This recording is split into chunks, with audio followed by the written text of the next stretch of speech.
शुक्रवार का दिन। तो कहोगे गुरुजी ये कथा कहां से निकाल के लाए हो? तो विष्णु पुराण में से आप उसको स्मरण कर सकते हो। काय में से? विष्णु पुराण में से। एक पात्र में देसी गाय का दूध, जल उसमें रखकर, और आपके यहाँ अगर लड्डू गोपाल हो, यदि आपके घर में ठाकुर जी हो, लड्डू गोपाल हो, विष्णु जी का कोई स्वरूप हो, श्री हरि का कोई स्वरूप हो, तो उस पर शुक्रवार के दिन आप संध्या के समय पर दुर्वा डालकर, उस दुर्वा से अगर लक्ष्मी जी के नामों का 108 बार उच्चारण कर कर, घी का दिया लगाकर, कैसर के चावल साथ में रखकर, केवल उस जल का और दूध का मात्र छींटा देते हो, तो उसके घर में कभी लक्ष्मी की कमी नहीं आ सकती, संपदा बढ़ती चली जाती है। 108 बार लक्ष्मी के नाम का मात्र उच्चारण कर लेने पर, भगवान विष्णु के चरणारविंद पर, भगवान विष्णु के चरणों पर केवल उस दुर्वा का, जल का, दूध का सींचन कर देने से भी लक्ष्मी की वृद्धि होती, लक्ष्मी देती, दुर्वा बढ़ती है। और दुर्वा का एक बहुत सुंदर गुण है महाराज, बहुत सुंदर गुण है दुर्वा का। जहां पर उसके भीतर गांठ आती है ना, वहां से 2 रास्ते बना देती है। बोलो बनाती कि नहीं बनाती? कभी दुर्वा देखी होगी आपने?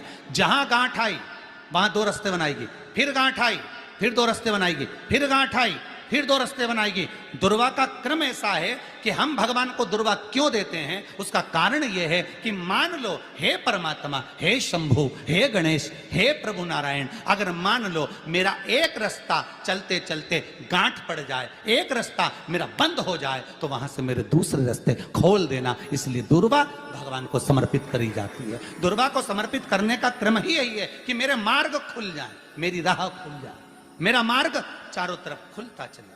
दुर्वा नीचे की ओर चलते चलते मार्ग खोलती चली जाती है।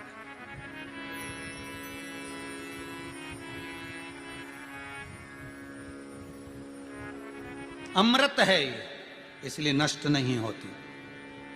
तोड़ के रख लेना, प्रैक्टिकल करके जरूर देखना, सीवर वाला महाराज कहीं झूठ तो नहीं बोल रही है।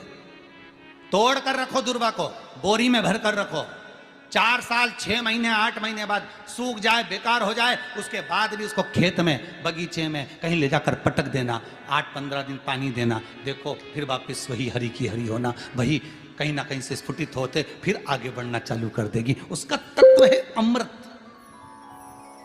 वो अमर है, मरती नहीं, फिर चालू हो जाती। शिव कहते हैं यही अमरता है, यही अमरता है कि दुख आया तो मरने की नहीं सोचना है। तकलीफ आई, कष्ट आया, रोग आया, बीमारी आई, थोड़ा सा तकलीफ आ गई, थोड़ी बीमारी आ गई, थोड़ा दुख आ गया, तो ये मत सोचना हमें मरना है। नहीं नहीं नहीं, अभी तो और जीना है। तो किस लिए जीना है? कोई कहेगा इसको कहीं आसक्तियां होंगी, घर की, परिवार की, कुटुंब की, कबीले की, इसलिए जीना चाहती है, इसलिए जीना चाहता नहीं। आसक्ति एक रखना कि मैं जीना इसलिए चाहता हूं, मैं और जीना चाहती हूं, इसलिए चाहती हूं कि अब मैं भगवान का भजन करना चाहती हूं। अभी तक मैंने परिवार, कुटुंब, कबीले, संसार के लिए करा, अब जितनी जिंदगी दी उस मालिक ने, अब मैं उसका भजन करूं। दुर्वा भगवान विष्णु को चढ़े, दुर्वा गणेश जी को चढ़े, दुर्वा शिव जी को चढ़े, दुर्वा ब्रह्मा को चढ़े, दुर्वा इंद्र को चढ़े, दुर्वा पितरों को चढ़े। कितना सुंदर कहा है। जिसके घर में पितृदोष प्रबल होता है, बहुत प्रबल पितृदोष है, तो उसके घर के जहां पानी का मटका रखा था, पितृदोष मालूम है ना? पितृदोष का लक्षण क्या होता है? 1 रुपए कमाओ, 1.25 रुपए खर्च हो, समझ लेना पितृदोष है। रात्रि को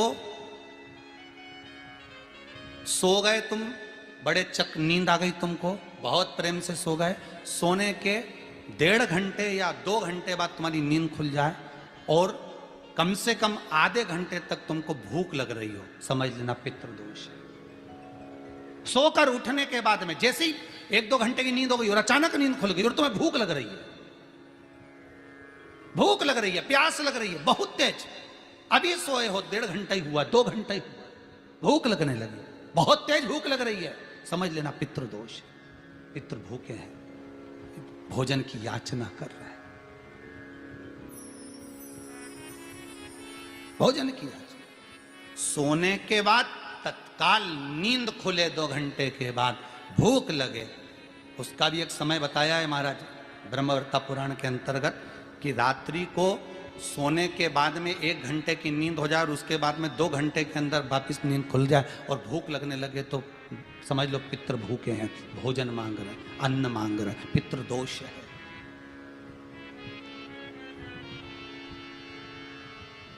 पितृदोष का कुछ कुछ वर्णन किया गया है। घर में एक पात्र के चक्कर में, एक बेडशीट के चक्कर में, एक सामान के चक्कर में विवाद हो रहा है तो समझ लो पितृदोष है। 1 रुपया कमाया, सवा खर्च हो रहा है, पितृदोष है। घर में एक बीमार, दूसरा फिर बीमार हो गया, तीसरा फिर बीमार हो गया, एक ठीक हुआ, एक बीमार हुआ, पितृदोष है। पितृदोष का भाव, तो उसके लिए करना क्या है? शिव महापुराण की कथा कहती है सुंदर, गणेश जी का चरित्र वर्णन करता है स्कंद पुराण कहती है, विष्णु पुराण कहती है कि दुर्वा 21 दुर्वा की गांठ बनाकर, 7 गांठ 21 दुर्वा की बनाकर जो अपने पितरों का मटका, मटका मतलब परिंदा, हंडा, जो भी पानी का भरते हो, उसके नजदीक में मात्र एक कटोरी में चावल रखकर उसमें अगर दुर्वा रख देता है तो मात्र 5 या 7 दिन में पितृदोष समाप्त होना प्रारंभ हो जाता है। उसके घर में लक्ष्मी की वृद्धि होने लगती है, सुख शांति अपने आप आने लगती है, उसका क्लेश समाप्त हो जाता है। दुर्वा में वो गुण है जो पितृ भी उसका भाग अमृत तत्व प्राप्त करना चाहते, अमृत देना चाहते। और सरल भाषा में समझिए, जिसकी फैक्ट्री नहीं चल रही हो, फैक्ट्री में बार बार कुछ तकलीफ आ रही हो, गाड़ियां नहीं चल रही हो, 4 व्हीलर गाड़ियां ले रखी हैं, कभी ट्रक गड़बड़ हो रहा है, कभी ट्रक में ये हो रहा है, कभी गाड़ी में ये हो रहा है, कभी बस में ये हो रहा है, बस एक काम करना है, दुर्वा का थोड़ा सा भाग लेकर पानी के लोटे में उसको डालकर 5 अक्षत के दाने उसको पटक कर उस गाड़ी के अंदर उस कलश को रख दो, बस आधे घंटे के लिए, और उस पानी को चक्के के चारों तरफ डालते डालते जाइए दुर्वा के साथ में, तकलीफ नहीं देगा। फैक्ट्री का भी यही प्रमाण है। दुर्वा में वो अमृत तत्व छुपा है जिसका सुख आनंद दे जाता है, आनंद। शिव पुराण कह रही है महाराज, दुर्वा का एक नाम और है, उसका नाम है अमृत जन्मा। क्या नाम है? अमृत जन्मा। दुर्वा का एक नाम और है। मारवाड़ी लोग इसको ध्रुवी बोलते हैं, ध्रुव बोलते हैं। दुर्वा का वो सुख, शंकर भगवान गौ माता दूध की धार लगाती है, इसलिए दुर्वा का दूध से बड़ा मिलन है, बड़ा आनंद है, बड़ा आनंद, बड़ा सुख है। कोई भी ग्रह अनुकूल नहीं है, सब बेकार चल रहे हो, सब प्रतिकूल चल रहे हो, दूध के पात्र में दुर्वा डाल लो, पीपल के वृक्ष के नीचे चढ़ा कर आओ, राहु केतु शुक्र शनि जो भी गड़बड़ है सब सुधरना चालू हो जाता है। दुर्वा का वो सुख। जिस नदी में स्नान करो, तीर्थ में जाकर उस नदी के पास में कोई बगीचा लगा हो, वहां की दुर्वा को तोड़कर स्नान करते समय नदी में मात्र विसर्जन कर देने पर पितरों को पिंड पहुंच जाता है। मात्र उस दुर्वा का विसर्जन कर देने पर पितरों को पिंड का भाग मिल जाता है। अभी ना तो तुम्हारे पास में आटा है, ना तुम्हारे पास में चावल है, ना तुम्हारे पास में पिंड है, ना कोई तुम्हें संकल्प छुड़ा रहा है, ना कोई तुम्हारे पास में वस्तु है, उसके बाद भी पितरों को भाग मिल रहा है। काय से? केवल एक दुर्वा के तत्व से। स्नान करने से पहले पवित्र नदी में, गंगा यमुना नर्मदा सरयू आदि किसी पवित्र नदी में आप स्नान कर रहे हो, वहां के बगीचे में घूमकर आप जाते तो हो, पैदल ही नहाने जाते हो, तो घाट के आसपास में कोई बगीचा, वहां की दुर्वा तोड़ ली, एक दुर्वा नहाने से पहले अपने पूर्वजों पितरों के नाम से नदी में छोड़ दी। फूल तो छोड़ते ही हो, दिया भी छोड़ते हो, बस एक ही चीज नहीं छोड़ते, वो दुर्वा, और वो ही काम की, वही काम की। तुम कुछ छोड़ो ना छोड़ो, एक दुर्वा का भाग छोड़ दिया, वो पितरों के लिए होता, सुख प्रदान करने वाला। शिव पुराण कह रही है महाराज, देवताओं को अमृत कितनी बार मिला? 1 बार। दुर्वा को अमृत कितनी बार मिला? जम के बोलिए, 5 बार। कार्य सिद्धि के लिए 5 दुर्वा गणेश जी को चढ़ाई जाती है, आज भी नियम है।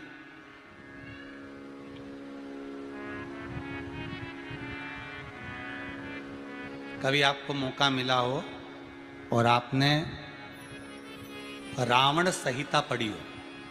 कौन सी संहिता? रावण संहिता।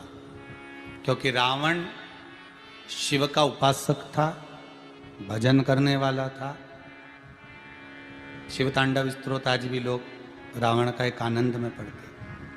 तो शिव का उपासक है रावण, शंकर का उपासक। विद्वान भी था, ज्ञानवान भी था। वो तो देवता के हाथ से मरना था उसको, इसलिए उसने मांगा ही यही था। जो मांगा वो मिला। तो रावण संहिता अगर किसी ने पढ़ी हो तो उसको मालूम होगा, रावण संहिता में 4 तरह के तिलक का महत्व बताया। कितने तिलक? 4। उन 4 तिलक में सर्वश्रेष्ठ तिलक रावण बताता है। एक तिलक सर्वश्रेष्ठ है, वो है दुर्वा। जो दुर्वा होती है, उस दुर्वा को जलाकर उसकी भस्म तैयार कर कर उसमें गाय का श्वेत गाय, कौन सी गाय? सफेद। उस गाय के शरीर पर कोई दाग ना, उसके शरीर पर पूर्ण तरह से श्वेत हो, ना लाल उसमें कोई धब्बा हो, ना काला धब्बा हो, ना कोई कलर हो, बस केवल श्वेत। रावण संहिता में 4 तरह के तिलक का प्रमाण दिया। तो एक तिलक रावण संहिता में वर्णन आया, एक तिलक का जो व्याख्यान वर्णन किया गया, उसमें दुर्वा को जलाकर राख कर कर भस्म बनाकर उसमें गाय का घी, देसी गाय का घी मिलाकर और उसका बिंदी, उसका तिलक मस्तक पर लगाकर या नैनों में सुरमा लगाकर जो व्यक्ति जिस किसी से मिले वो उसका हो जाता है। उस दुर्वा में इतना प्रबलता आ जाती है, अमृत तत्व जुड़ा हुआ है दुर्वा के। रावण संहिता में 4 तिलक बताएं, उसमें से सबसे 4 तिलक में अलग अलग, एक बेलपत्री की जड़ का तिलक है, एक आंकड़े की जड़ का तिलक है। रावण संहिता में 4 तिलकों का वर्णन है, उसमें मुख्य है सबसे ज्यादा।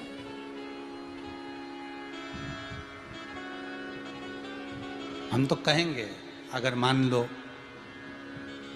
वैसे तो नौकरी करने जाओ, सर्विस करने जाओ तो आंख में काजल लगा कर जा नहीं सकते, नहीं तो लोग ही कह देंगे कहाँ से आया है। मालूम पड़े तुम नौकरी के लिए इंटरव्यू देने जाओ और आंखों में काजल लगा के चले जाओ, तो फिर भी एक प्रयास करना, फिर भी एक प्रयास करना। उस दुर्वा का जो काजल बनाओ, मूछे हो, दाढ़ी हो, कहीं कहीं पर भी उसकी एक बिंदी लगा कर चले जाओ, वो असर करेगी और आपको वो जॉब मिल ही जाएगा, ये पक्का है। उसमें आकर्षण होता है। दुर्वा आकर्षण का केंद्र करती है। आपको कभी आपके नयनों में दर्द हो रहा हो, जलन हो रही हो, तो आप दुर्वा, हरी भरी जहाँ दुर्वा हो वहां थोड़ी देर चलने का प्रयास करिएगा, आपके नेत्रों का विकार समाप्त हो जाएगा। दुर्वा में वो एक सुख है, वो अमृत छुपा हुआ, और एक बार का अमृत नहीं, 5 बार का अमृत दुर्वा के अंदर।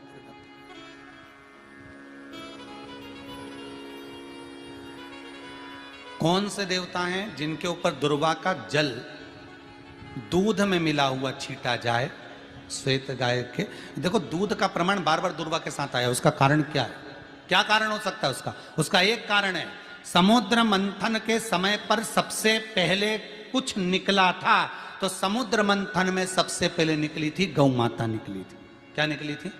गाय। सबसे पहले निकली थी गाय। और कितनी गाय निकली थी? 5। पहली नंदा, दूसरी सुभद्रा, तीसरी सुरभि, चौथी सुशीला, 5वीं बहुला। ये 5 गाय समुद्र मंथन में निकली। अब समुद्र मंथन में जब गौ माता निकली तो सारे 33 कोटि देवता मंथन में जो लगे हुए थे, उन मंथन को करते करते देवता थक चुके थे। सारे देवता थक चुके थे। बहुला सुरभि और सुशीला से बोली, सुभद्रा से बोली, नंदा से बोली, अपना काम है, एक काम करो, अपन आप रूप दूध की धार बहाना प्रारंभ करो। अपने आप दूध की धार हम मृत्यु लोक में हम भेजें इन देवताओं के लिए, तो देवताओं को अमृत तत्व मिलेगा, आनंद होगा। और गौ माता ने ऊपर खड़े होकर जो दूध बहाना प्रारंभ करा, वो देवताओं के मुख में आधा तो गया और आधा दूध समुद्र पर जब गिरा, और जो मंथन चल रहा था उस मंथन के चलते, कभी दूध का दही का मंथन करना तो क्या निकल कर आएगा, मक्खन आ जाएगा। वो मक्खन तेड़ता हुआ समुद्र की लहर से दुर्वा पर जा पड़ा। इसलिए आज भी दुर्वा के साथ में गौ माता के दूध का बड़ा प्रमाण, वो भी देसी गाय, जर्सी नहीं, विदेशी नहीं, देसी गाय। और देसी गाय का दूध का बड़ा बड़ा प्रमाण है सर। हम कई बार कथाओं में कहते हैं, जैसा खाया अन्न, बोलते जाओ, वैसा हो गया मन, जैसा पिया पानी वैसी हो गई वाणी, और जैसा पिया दूध वैसी बन गई बुद्ध। बुद्धि कैसे बनी है? दूध से बनी। डब्बे का दूध पियोगे तो डब्बे हो जाओगे, थैली का दूध पियोगे तो थैली, बोतल का दूध पियोगे तो बोतल। तो दूध का बड़ा असर।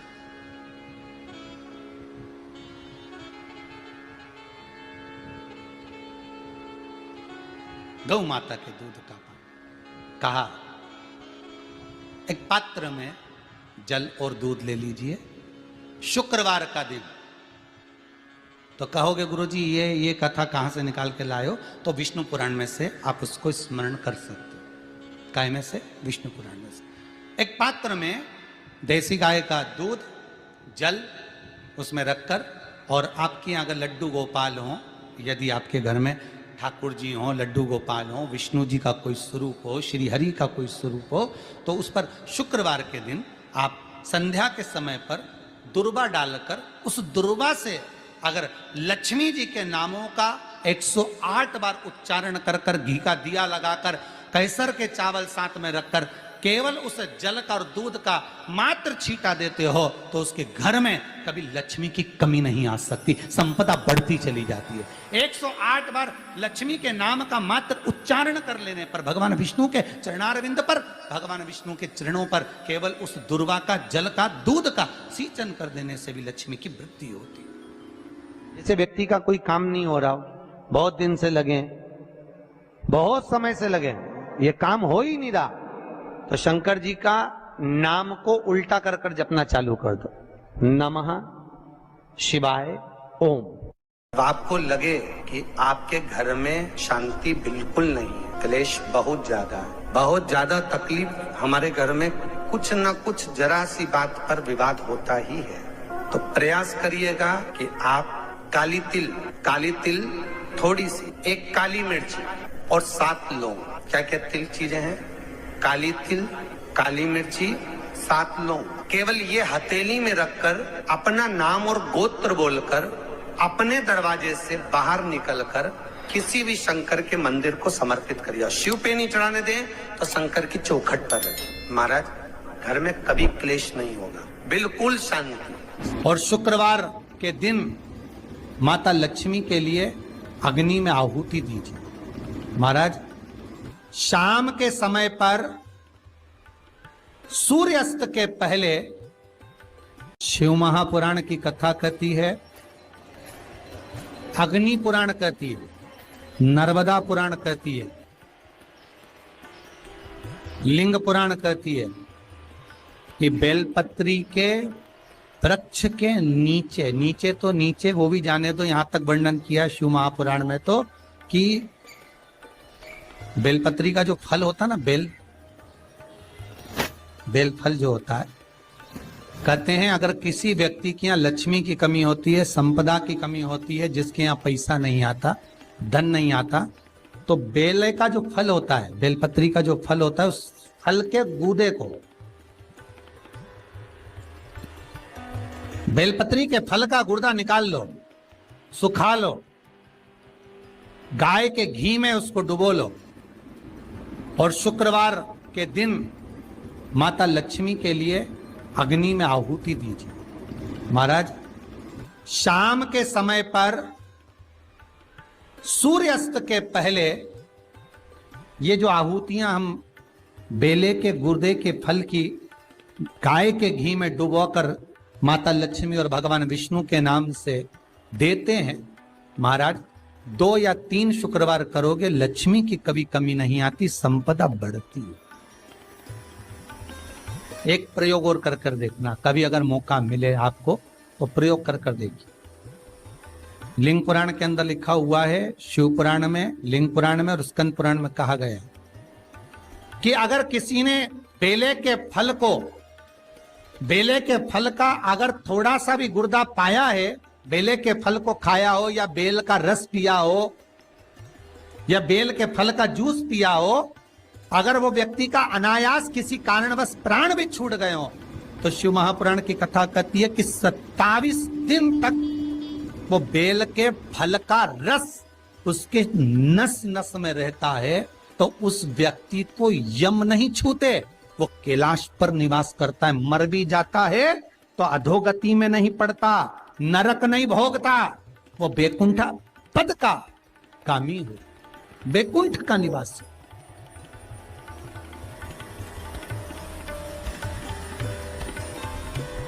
बैकुंठ का निवासी।